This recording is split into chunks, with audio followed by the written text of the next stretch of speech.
армысыздар. Мынау репрессия, ашаршылық, сталиндік биліктің тотализарлық жүйесі туралы айту үшін алдымен советтік биліктің қалай орнағаны туралы айтуымыз керек. Советтік билік бұл жақсылықпен орнаған жоқ.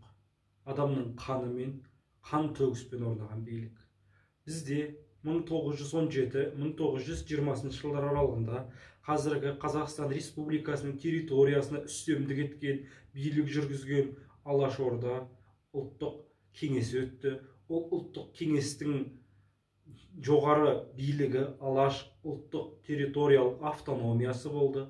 Бұл автономия жайдан жай құрыла салған жоқ. 1905 жылғы қазақ оқығандарының құрған Алаш қозғалысы негізінде жүзеге асты.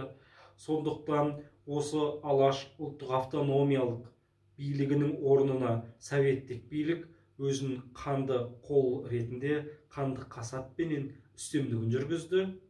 Біздің Алаш қайраткерлеріне Лениннің тарапынан кешірім амнистия жарияланғанымен, бірақ бұларды кейіннен қуғын сүргінге ұшырату жоспары тұрды. Ашаршылық екі кезеңнен тұрады. Бірінші ашаршылық 1921-1923 жылғы ашаршылық. Бұны ғылымда Лениндік ашаршылық дейді. 1921 жылы Владимир Ленин ет және сүт туралы декретке қол қойды. Осы декрет күшіне енген кезде қазақ даласындағы ет пен сүттің алым салығы алына басталды. Содан кейін халықтың бір бөлігі ашаршылықтан құрбан болды. Енді екінші ашаршылық 1931-33 жылдардағы ашаршылық. Бұл ұлт тарихындағы ең үлкен қанды қасап, ең үлкен қайғылы трагедиялық жағдай.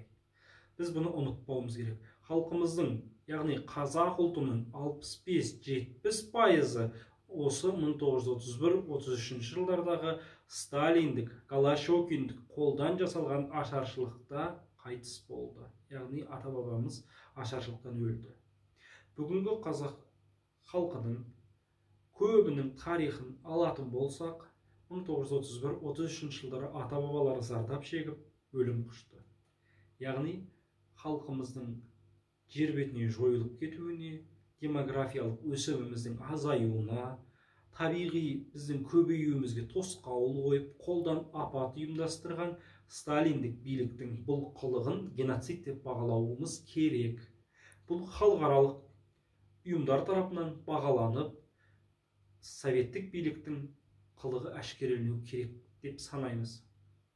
Енді қазақ азаматтарын кешірім жариялап советтік биліктің құрылысына араластырғанымен, олардың көсемі болған Әлихан Бөкейхан Мәскеуде, Ахмет Байтұрсынұлы мен Міржақып Дулатұлы Орынборда, Мұстафа Шоқай Ташкенде, Халел Досмұхамедұлы Ташкенде, Жаһанша Досмұхамедұлы Ташкенде, Мұхамеджан Тынышпайұлы Ташкенде, бұлар қазақтың ішкі қалаларына, яғни бүгінгі Қазақстанның территориясы Алматыға, Қызылордаға, Шымкентке деген сияқты Семейге араластырмады. Бұлардың барлығы сырт өңірлерде қызмет етуге тура келді. Ішкі ордадан аластатты, яғни халықты ұлттың бас көтерер саяси серкелерінен көшбасшы болған азаматтарының аластату идеясы тұрған. Яғни советтік биліктің қанды жоспары. 1928 жылы Алаш қайраткерлерінің алдыңғы толқын ағалары 10 жылдан итжеккенге айдала бастады. Осы кезде Алаш идеясының қолдаушысы, тамыршысы болған, қаржылай, материалдық тұрғыдан қолдаған ұлтымыздың ақсүйек азаматтары, меценат, қазақтың бай бағлан азаматтары лег-легімен итжеккенге айдалды. Олардың дүние мүлкі, байлықтары, малы, шаруашылығы тәркіленіп конфискацияға ұшырады. Яғни қара халықты қолдаушы, қорғаннан айыру ол ауылдарды құрдуға әкелді, болыстық билікті жоюға. Бұдан кейін 1929 жылдан бастап Қазақстанда коллективизация жүргізе бастады. Бұл күшпен, қанды билікпен, бюрократиялық ең үлкен қатаң жүйеменен орнатылған режим болды. Осы кезде Қазақстанда 1929-31 жылдары советтік биліктің коллективизациясына қарсы жүрген халық көтерілістері болды. 300-ге жуық халық көтерілісі болған. Біз бұны да ұмытпауымыз керек. Осы кезде ата жұртын тастап Қытай арқылы Тибетке, Моңғолияға, Пәкістанға, Үндістанға, Ауғанстанға, Түркияға және Түркия арқылы Еуропа елдеріне асып кеткен қандастарымыз бар. Олардың 1 миллионнан астамы шетелге өтіп кетті. Енді сталиндік билік 1929 жылы отанын сатқандар туралы, 1934 жылы террористік заң деген екі үлкен қаулы шығарып, азаматтарды қуғын-сүргінге ала бастады. Біздің қазақтың оқыған азаматтары 1937 жылы алдыңғы толқын Әлихан Бөкейхан, Ахмет Байтұрсынұлы, Жаһанша Досмұхамедұлы, Мұхамеджан Тынышпайұлы бастаған топ сталиндік биліктің ең үлкен жазасы ату жазасына кесілді. 58-ші баптың 2-ші тармағына сәйкес олар ГГПУ-дың үштігінің шешімімен ешқандай соттың, прокуратураның қарауынсыз небәрі 1 минут уақыт аралығында ату жазасына кесілді. Бұл ұлтымыздың тарихындағы ең үлкен трагедия, орны толмас өкініш. Өйткені халқымыздың рухани иммунитеті болған, рухани байлығы, құндылығы болған, ата-бабамыздан қалған асыл қазынамызды дәріптеген, ұлт азаттығы жолында үлкен саяси дүрбелең тудырған, қазаққа азаттық әперемін деген, патшалық биліктің езгісінде болған қара халықты рухани көшке, серпіліске үндеген, қазаққа баспасөз әкелген, мектеп мәдениетін әкелген, өнер мәдениетін тудырған, алғашқы театр ашқан, алғашқы университет ұйымдастырған, жоғарғы оқу орындарын, институттар мен зерттеу орталықтарын ашып, мектеп бағдарламасына кітаптар жазған, оқулықтар құрастырған, көркем әдебиет жазған, қазақ әдебиетінің жанрлық, стильдік басы болған, үлкен жанрлық трансформациялар тудырған оқыған азаматтары Алаштың бір топ қайраткерлерін ату жазасына кесті. Бұдан кейін 2-ші толқын Алаш арыстарынан кейінгі советтік биліктің коммунистік жүйеге қызмет еткен, коммунистік биліктің белсенділері болған топтарды ата бастады. Бұдан кейін халықтың ғалымдары, кейінгі топ ұрпақтары, олардың әйелдері мен бала шағалары сталиндік биліктің қуғын-сүргініне ұшырап, Алжир, ГУЛАГ лагерлеріне қамала бастады. Қазақстанда советтік билік тұсында 1930-1955 жылдар аралығында 30-ға жуық түрме, лагерлер болған. Тар қапасқа қазақтың оқыған азаматтарының әйелдері, балалары айдалды, лег-легімен қамалды. Әйелдері отанын сатқан азаматтардың әйелдері ретінде қуғындалса, олардың балалары халық жауының ұрпағы деп қайғы қасірет зардабын тартты.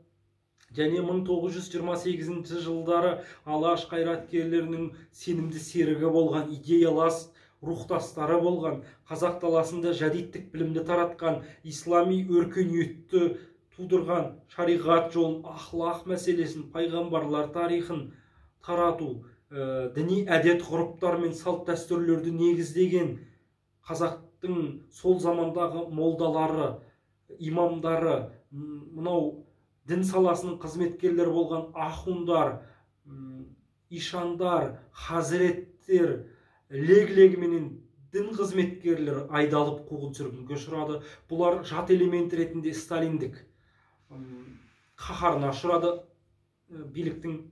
Енді бұның барлығы айналып келгенде советтік биліктің бюрократиялық большевиктік іс-әрекеті болып табылады. Яғни қызыл террордың ең үлкен адам кешірілмейтін күнәсі. Біз осыны ұлтымыздың трагедиясы, геноциді деп бағалауымыз қажет. Осы 1937-1939 жылдар 25 мың оқыған, еліміздің сүт қаймағы болған, асыл текті, парасатты жандары атылса, 105 мыңға жуық қазақтың оқыған, тоқыған, алдыңғы қатарлы, бәсекеге қабілетті, бірнеше тілді еркін меңгерген, оқыған, тоқыған арыстары қуғын-сүргінге айдалып итжеккенде болды. Көбісі лагерлерде ауыр еңбекпен түзеу лагерлерінде қызмет етті, темір жол құрылысында болды, канал қазу құрылысында жазаларын өтеген болатын. қарап отырсақ, бұл азаматтар моральдық тұрғыдан да, денсаулық мәселесінен де көп зардап шекті. Біз қазақ әдебиет тарихындағы түрме шығармашылығы және иммиграциялық кезең тақырыбында монография жазып, диссертация қорғадық. Диссертациямыздың негізгі тақырыбы зерттеу объектісі Алаш кезеңіндегі түрмеге түскен, қуғын-сүргін көрген қазақтың оқыған азаматтары, ақын жазушылары болған. Біздің қайраткерлеріміздің көбі түрмеге түскенде, түрмеде тек қана жай жатып қойған жоқ, еңбекпен түзету лагерлерінде қара жұмысты істеп қана қойған жоқ. Бұлар фельдшерлік білімді игеріп, сол лагерде жатқан азаматтардың денсаулығын түзеуге, олардың гигиенасын, санитарлық жағдайын жасауға атсалысты. Және сол түрмеде отырып сөздіктер құрастырды, еңбектер жазды, хат жазды, эпистолярлық әдеби мұралар қалдырды артына. Ахмет Байтұрсынның бір ғана сөзін айтуға болады: жігіттер, біреу шығармашылықпен айналысайын десем, отырған жерім нашар деп айтады. Біреу шығармашылықпен айналысайын десем, көршім дұрыс емес деп айтады. Бұның бәрі далбаса, бос сөз. Біз абақтыда отырып жаздық қой, абақтыдан өткен қасірет, азап жоқ дейді. Міне, Алаш қайраткерлері қара бастарының ғана қамын күйттеген жоқ. Олар ел үшін, жер үшін бастарын қатерге тікті. Артындағы қара халық надандықтың, бодандықтың кесірін тартпасын деді. Олар азаттықтың құшағында, өзінің ата жұртында, кең территориясына емен-еркін билік етіп, өз қолы, өз аузына емен-еркін жету үшін еңбектеніп, әрекет істеді. Сол жолда ерлікпен қаза тапқан, шахид болған тұлғалар. Біз бұларды ұмытпауымыз керек. Енді біздің елімізде 1998 жылы мынау өткен тұлғаларымызды сақтауға арналған жыл болып жарияланды. Және 31 мамыр біздің елімізде күнтізбеге қуғын-сүргін және ашаршылық құрбандарын еске алу күні болып кірген. Бұл енді аза тұту күні. Біз бұны ұлттық аза тұту күніне айналдыруымыз керек. Әрбір қазір Қазақстанның қалаларында, үлкен қалаларда, кіші қалаларда осы қуғын-сүргін зардабын шеккендерге және ашаршылық нәубет кезеңінде қаза тапқандарға арналған ескерткіштер мен монументтер, белгі тақталар қойылған. Сол жерге біз барып гүл қойып, Құран оқимыз, аза тұтамыз, діни әдет-ғұрыптарменен сай еске алу шараларын ұйымдастырамыз. Бірақ бұл жеткіліксіз. Біз қоғам болып сол тарихи кезеңді, ұлтымыздың басынан өткерген ауыр жағдайды түсінуіміз керек. Біз оған саяси тұрғыдан да, тарихи тұрғыдан да ғылыми бағасын беруіміз қажет. Бұл мемлекеттік тұрғыдан шешілуі тиіс мәселе деп ойлаймыз және санаймыз. Сталиндік биліктің 1920-дан 1955 жылға дейінгі жасаған билігі, шектен тыс қуғын-сүргіндер, әсіресе мынау ұлттың оқығандарын және мұғалімдерге, хат танитын азаматтарға дейінгі аралықтағыларды, жаңа ұлтшыл уклонистер, террористер, жат элементтер, жапон тыңшылары, не болмаса өзге ұлттың тыңшылары, не болмаса халық жауы деген сияқты түрлі сылтауларменен нақақ жалалардан айырып қайта зерттеуіміз керек. Біздің ұлтымыздың тарихында бағасын алмаған, есімі ғылыми айналымға айналмаған көптеген тұлғаларымыз бар. Олар өздерінің зерттеушілерін күтіп тұр. Біздің жас ғалымдар осы Алаш тақырыбын, сталиндік репрессия, сталиндік террор және Сталин замандағы Қазақстанның мәселесін жан-жақты түбегейлі жіті қарастыруымыз керек. Сонда ғана біздің ұлтымыздың тарихы шынайы, қоспасыз, нанымды, сенімді шығады. Сонда ғана біз ұлтымыздың болашақ ұрпақтарын елшіл, мемлекетшіл, отаншыл азамат ретінде тәрбиелейміз.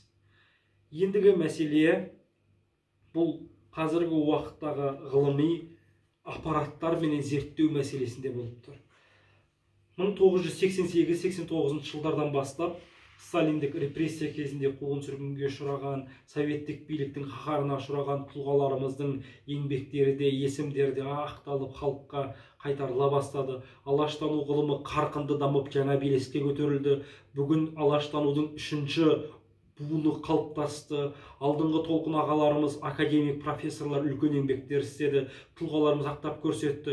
Бүгінде алаш қозғалысының сенімді серіктесі болған ниеттес азаматтарының саны 2000-нан асты. Осы 2000-нан астам азаматтың біз есім сойын, ерліктерін, қоғамдық, саяси, әдеби, мәдени қызметтерін анықтауымыз керек. Және 1905 жылдың 22 маусымындағы патшалық билікке қарсы жазылған үлкен заңнамалық саяси құжат қарқаралы петициясына қол қойылған 12747 адамның есім сойын анықтау керек. Олардың нақты еңбектерін және қазақ азаматтарының сол кездегі ұлтшылдық, ұлт азаттық қозғалысындағы ерлікті іс-әрекеттерін анықтап жазу, олардың әр қайсына жеке-жеке монографиялық зерттеулер арнап, диссертациялық еңбектер қорғау бүгінгі ғылымның өзекті мәселесі, кезек күттірмейтін бірінші мәселесі деп түсінеміз, және осыны алдағы уақытта ғылыми айналымға айналдыру керек деп санаймыз. Бұл біздің ғылымымыз үшін өте керекті мәселе. Алаш мәселесін тану, алаш тұлғаларын түсіну, ол бүгінгі қазақтың жас өскіндері мен азаматтарға, жеткіншек буынға керекті, аса пайдалы. Олардың тарихи саналарын мемлекеттік рухани жаңғыру бағдарламасын негізінде қалыптастыруға, олардың ұлттық генін, кодын, болмыс бітімін қалыптастыруға, дүниетанымын кеңейтуге қызмет ететін үлкен кезең. Алаш қозғалысы бұл тек қана саяси қозғалыс емес, бұл рухани мәдени ағартушылық қозғалысы. Бұл резонанстық, халқымыздың қайта өрлеу, мәдениет тоғысынан әдебиет, өркениет тоғысына бастаған үлкен ағарту жолы. Сондықтан біз алаш қозғалысын, алаш автономиясын, алаш өкіметін және алаш қайраткерлерінің 1920-1940 жылғы сталиндік биліктің әміршіл, әкімшіл жүйесіне қарсы келіп, сол жолда шахид болып, сол жолда бастарын қатерге тігіп өлгенін, сол жолда бұлардың құрбан болғанын білуіміз керек, және жүрегімізбен, түйсігімізбен, санамызбен түсініп, ұлтымыздың тарихындағы ең үлкен трагедия деп бағалап, әркез есімізден шығармауымыз керек, және болашақта бұған жол бермеуіміз керек. Бүгінгі болашақ ұрпақ мемлекетшіл, елшіл болып, тәуелсіз Қазақстанды алаш қайраткерлерінің негізін қалыптастырған, бабаларымыз аңсап, армандап кеткен тәуелсіздік пен азаттықты уысымыздан шығарып алмай, қолымызда берік ұстауға, және осы еліміздің территориясын шегендеп, әскерімізді қалыптастырып, мемлекеттік рәміздеріміз, туымыздың тұғырынан түсірмей, елтаңбамызды еңселі қылуға, әнұранымызды ұлағатты қылуға, конституциямызды берік қылуға қызмет ету әр бүгінгі қазақтың жас өскіннің міндет парызы. Ендігі мәселе, бұл ұлт тарихындағы өкініш, алаш қайраткерлері өлгенімен олардың идеясы өлген жоқ. Идеясы бүгінге жетті. Бүгінгі ғалымдар алаштың еңбегін тұғырына көтеріп ақтады. Олардың еңбектері басылымға шығып, оқу құралдарына айналды. Кітаптары әдеби мәдени байланысқа түсті. Олар туралы еңбектер жазылды, көркем фильмдер түсірілді, спектакльдер қойылып жатыр. Тарихи образдары ашылды, әдеби мәдени қызметтеріне баға берілді. Саяси тұрғыдан олардың еңбектері бағаланып, елімізде ескерткіштер, көшелер, қалалар мен аудандардың аты, елді мекендердің атаулары беріліп жатыр. Бұл қуанарлық жағдай, бұл болашақта да жалғасын табады. Ал алаш идеясын мемлекеттік идеяға айналдыру әрбір азаматтың парызы, отан алдындағы борыш міндеті. Алаш идеясын мемлекеттік идеяға айналдырсақ, біз темірқазық жолдан, айнымас бағыт бағдардан адаспаймыз. Өйткені алаш ұлтымызды ақ жолға бастар, ұлтымызды қиын қауіп қатерден алып шығатын, оны қорғап тұратын бағдаршам іспетті, үлкен, прогрессивті, жемісті, берекелі, әлеуметтік, саяси, экономикалық мән маңызы зор платформа. Біз бұны мемлекет идеяға айналдыруға жан тәнімізбен қызмет етуіміз керек. Өйткені алаш идеясында ізгілік бар, мәдениеттілік бар, мейірімділік бар, парасаттылық бар, ұлтшылдық бар, елді сүю, отанды бағалау бар. Алаш арыстары отан кісісі болды. Отан кісісі деген елге шынайы қызмет ету. Әлихан Бөкейхан айтқан бір сөзі бар: ұлтына, жұртына қызмет ету білімнен емес, мінезден деді. Алаш идеясында мінез де бар, білім де бар, бәсекелестік те бар. Бұл бүгінгі тәуелсіз Қазақстанның егемендігі мен азаттығының берік болуына, мәңгілік болуына және елбасы Қазақстанның тұңғыш президенті Нұрсұлтан Назарбаевтың жасаған моделі және мемлекет басшысы Қасым Жомарт Тоқаевтың ұстанып отырған саясатына пара-пар келетін және сонымен астасып қабаттасатын идея. Бұл идеядан біз жамандық көрмейміз. Бұл идеяны біз мемлекеттік тұғырына көтеріп бағалауымыз қажет. Бұны берік идеяға айналдырған кезде ғана біз үлкен бақуатты мемлекетке айналамыз.